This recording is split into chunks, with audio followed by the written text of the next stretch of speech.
What's going on, everyone? It's Jeremy. Alright, it's time for a farm update. We have spring trees in the farm. We've had over 100-degree heat index here in Missouri lately in the last couple weeks, and it's not springtime anymore. So I need to follow suit with the changing of the seasons.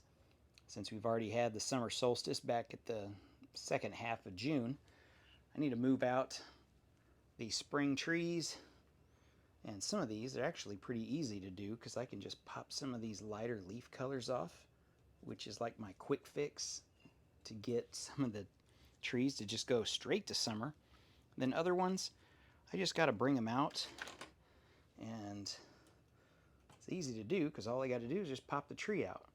These will go in a bin, and I'll just save them for next year, and we'll just repeat the process as we go each year. So what I'm going to do is take out some of these. You can see I'm leaving the one stump at the bottom. That's just so I know where some of the trees go when I replace them with some of the summer trees that I have. And it makes it easier for spacing. That way I know some of the trees don't overlap or fall into each other. The hard thing is trying to set the trees here doing with the camera one-handed. So I got to get that one and that one. We got to get the leaves, which this is the other easy way to do it. You put the little like flower holder pieces, as I call them, on there, and then you just kind of sit them on there. It gives the tree a little bit more definition. And I do this with the winter trees too, with the white, and that works out really well to just make it look like it's snow covered. So this, it makes it look like the inside of the tree is all green and we've got new growth on the outside. Same thing over here, just a couple branches we got to move, a couple green ones here. Oh yeah, a little custom eagle that I added, a little brick built one. It's kind of just mounted there. We've got those we got to move. You can see our grain elevator. It's one of my recent videos that I got done. I've got the auger discharge chute going into the train. So that's a nice little addition this year to the farm. But yeah, I need to get some of these out. We're going to move the cows, and those round weird things, those are my big round bales. We're going to put them in the field. I've got to get the hay rake, the sickle bar, and my custom hay baler. I know I've shown this hay baler several times in the past, but there's always new people watching. So what do you do with the stickers? Lego's come out with a few official Lego John Deere sets. So I just got on Bricklink and just bought extra sticker sheets. And then now I've got stickers for future builds. So that's where that comes from. Here's the round bales.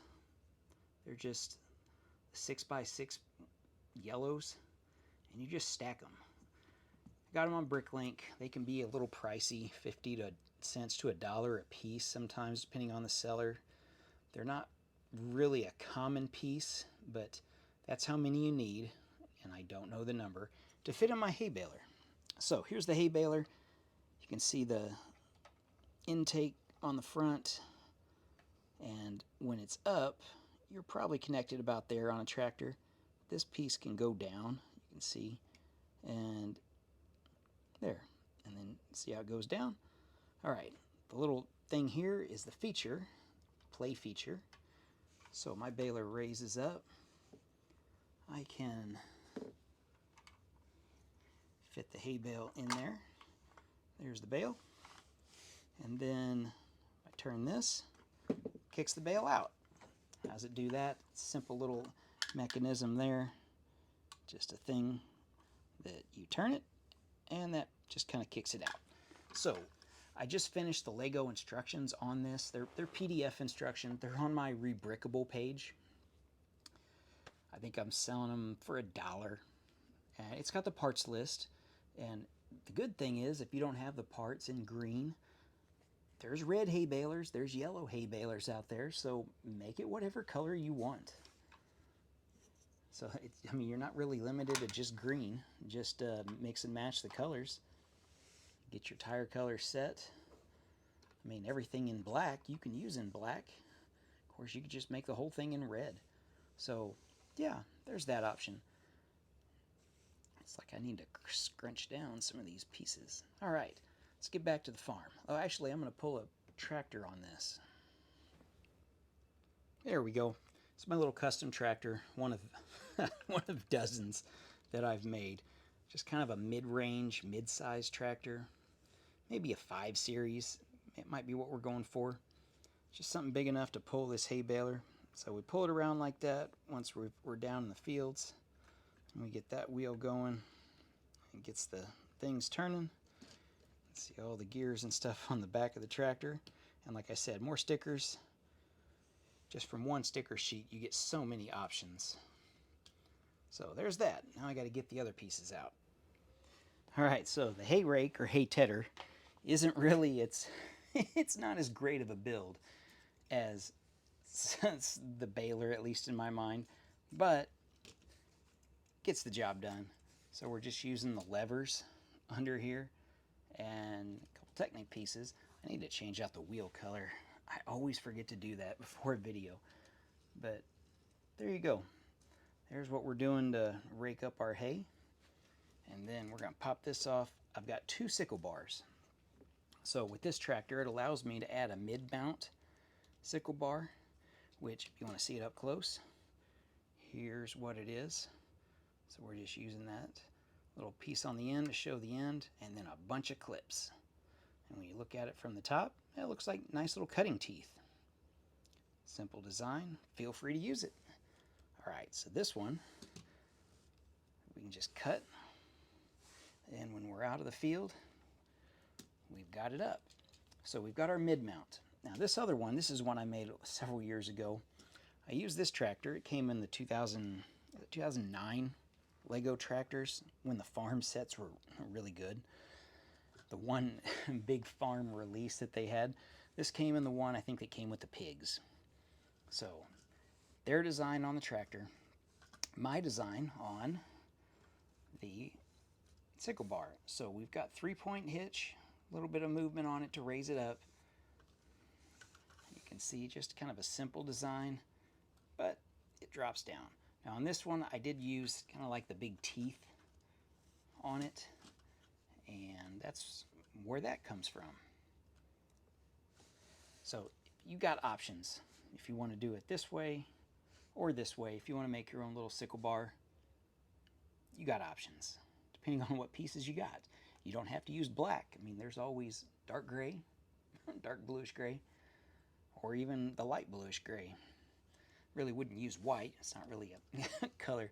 It's like Walmart that has white lawnmowers for sale. Why would you buy a white lawnmower when the first time you buy it and use it, it's going to turn green? Makes no sense. So why would you make a white sickle bar? So just a little random rant right there. But it's a weird thing at Walmart. All right. There's that. So we've got our baler and our tedder. We've got all our stuff for the farm. Plus we've got a bunch of hay bales. And I got one other hay bale to show you. Okay, so you've got that design. The other design, it's not as nice looking, but if you got a bunch of white ones, stack them up. You got to use these round tiles, and it looks like the bale's been wrapped in plastic. So pick and choose whatever works best for you, whatever works best for your budget, or what pieces you already have. You do have at least 2 options.